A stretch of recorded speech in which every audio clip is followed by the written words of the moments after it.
लाडक्या बहिणींसाठी अत्यंत महत्त्वाची अपडेट आहे, कारण लाडक्या बहिणींचे आता पैसे वसूल होणार. लाडक्या बहिणींना मोठा धक्का आहे, कारण सरकार आता पैसे वसूल करून घेणार आहे. त्याबद्दल एक नवीन GR आला आहे, त्याबद्दल आपण सविस्तर संपूर्ण माहिती पाहणार आहोत. नमस्कार, मी प्रियंका नागणे. आपल्या मराठी योजना यात्रा चॅनलवरती तुमचं सर्वांचं स्वागत आहे.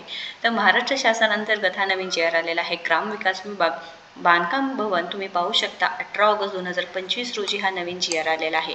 तर प्रति मुख्य कार्यकारी अधिकारी जिल्हा परिषद सर्व जे मुख्यमंत्री माझी लाडकी बहीण या योजनेच्या अपात्रच्या अटीनुसार योजनेचा लाभ घेतलेल्या अधिकारी असो किंवा कर्मचाऱ्यांवर महाराष्ट्र नगरी सेवा नियमांतर्गत आवश्यक ती कारवाई करण्याबाबत हा नवीन GR आला आहे.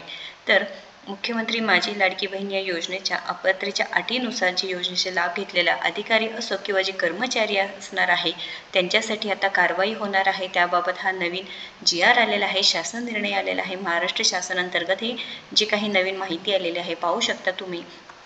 सोबत जोडलेल्या संदर्भात पत्राचे कृपया अवलोकन व्हावे. माहिती व तंत्रज्ञान विभागाकडून प्राप्त झालेल्या माहितीच्या जे डेटा असणार आहे अनुषंगाने जिल्हा परिषदामध्ये मुख्यमंत्री माझी लाडकी बहीण या योजनेचे लाभ घेतला असलेल्या कार्यरत अधिकारी असो कर्मचाऱ्यांची यादी महिला व बाल विकास विभागाने संदर्भातील जे पत्रान्वये पाठविले आहे. सदर योजनेच्या अपात्रच्या अटीनुसार सदर अधिकारी असो कर्मचारी असो पात्र नसताना सुद्धा या योजनेचा जाणीवपूर्वक लाभ घेऊन शासनाची दिशाभूल केल्याने विचारात घेऊन संबंधित अधिकारी कर्मचारी यांच्यावर महाराष्ट्र नगरी सेवा नियमांतर्गत आवश्यक ती कारवाई करून केलेल्या कारवाईबाबत अहवाल सादर करण्याबाबत कळविले आहे.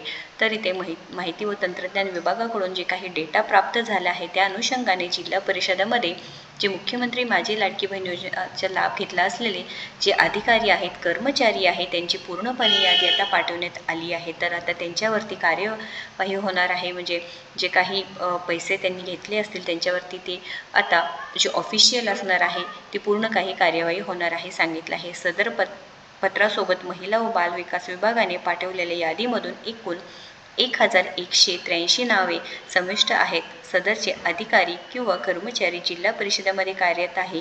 जिल्हा परिषद संस्था असून जिल्हा परिषद कर्मचाऱ्यांची नियुक्ती तथा शिस्तभंगविषयक प्राधिकारी मुख्य कार्यकारी अधिकारी किंवा जिल्हा परिषद आहे. त्यामुळे विषयांकरिता प्रकरणी महाराष्ट्रात नगरी सेवा नियमांतर्गत आवश्यक ती कार्यवाही करून केलेल्या कार्यवाहीबाबत अहवाल महिला व बालविकास विभागास उपलब्ध करून द्यावी व त्याची प्रत ग्राम विकास विभागाला उपलब्ध करून द्यावी अशी सांगितली आहे. तर अत्यंत महत्त्वाची अपडेट आहे. मुख्यमंत्री माझी लाडकी बहीण योजनेअंतर्गत जे लाभार्थी महिला असणार आहे त्यांना कोणताही धोका नाही. मात्र अपात्र महिला असणार आहे त्यांना मात्र इथे नक्कीच धक्का बसलेला आहे. कारण सरकारने आता मोठा निर्णय घेतलेला आहे. जे काही गव्हर्नमेंट अधिकारी आहे किंवा कर्मचारी आहे त्यांची पूर्णपणे यादी आलेली आहे व नक्कीच इथे सरकारने ही कार्यवाही करायला पाहिजे आहे. कारण का तर त्यांना ऑलरेडी जी सॅलरीज असतात ते खूप जास्त असतात व आता त्यांना या योजनेचा सुद्धा लाभ घ्यायचा आहे. तर नक्कीच हे सरकारने मोठा पाऊल उचललेला आहे व जे अपात्र महिला असणार आहे जे अपात्र अधिकारी आहे त्यांचे पूर्णपणे हे पैसे आता मिळणे बंद होणार आहे व इथे त्यांच्यावरती कार्यवाही करून केलेल्या कार्यवाहीबाबत अहवाल महिला व बालविकास विभागास उपलब्ध करून द्यावी हे सुद्धा माहिती सांगितलेली आहे. अत्यंत महत्त्वाचा व्हिडिओ असणार आहे त्यामुळे नक्कीच या व्हिडिओला जास्तीत जास्त शेअर करा आणि अशाच महत्त्वपूर्ण माहितीसाठी आपल्या चॅनलला सबस्क्राईब करा. धन्यवाद.